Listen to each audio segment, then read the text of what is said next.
For this lesson, we're going to learn how to draw from a grid. The cool thing about a grid is you can draw anything, just about anything, if you break it down into little parts. And these little parts are going to appear abstract to you the way that we're doing this. So this is a ribbon that I drew out for you guys, and we're going to end up drawing this ribbon over here on this smaller grid. So you guys are going to be given a little viewfinder right here, and the viewfinder, what it's going to do is going to cover up everything except for what you're actually drawing. So if you look at this, the actual drawing does not start until square 4. I usually, whenever I work on grid drawing, I usually just start from left to right, like I'm reading, and just go row to row. I am right-handed, so I usually start that way. If you're left-handed, you may want to start with 6 and go backwards that way. So it just works out a little bit better for me to start off in that way. So what you'll do first is you'll cover everything except for the 4 section.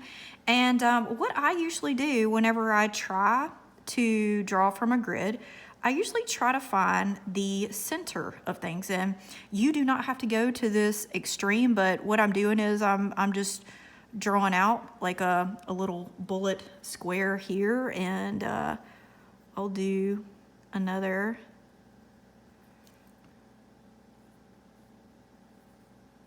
right here, and this determines really the center of things. I always look for the center of things before I actually start to place where things are.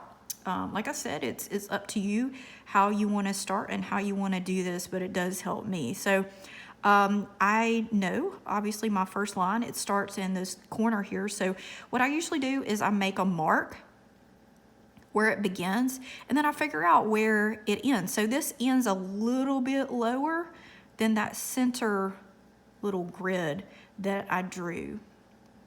So I'm just going to take it, I'm connecting my line right here. All right, and then what I'll do, and I'll just erase this little grid that I drew right here. I'm going to move it over to 5 right here, and like I said, you're welcome to try to find the center of 5. You do not have to there, but you're welcome to, so you can kind of see where that is, and then we'll do a little light grid here to show the center there. So we know, I mean, obviously these lines, they have to connect. What you did in 4 has to connect to 5. So it kind of comes out just a little bit there off of the center line, and it's going to end, if you look, it's a little bit off of that, the center of that. The center is right here. So I'm going to connect those lines, and it does really help to cover everything except for, you know, what you're actually drawing, because you can really zero in on what you're doing and just focus on that. It's so hard when you're trying to focus on all kinds of other things. So anyway, so the next line that we're going to draw is, we'll kind of go to 8 and then go to 9. You're welcome to go to 9 and then 8. But on 8, I'd say the middle right here is about there. So I'm just going to make a little line as to where the center of this thing might be.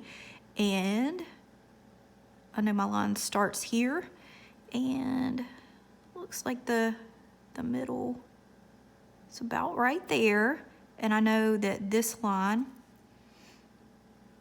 if I look, it comes a little bit below that central line, and I'm going to connect those lines right there.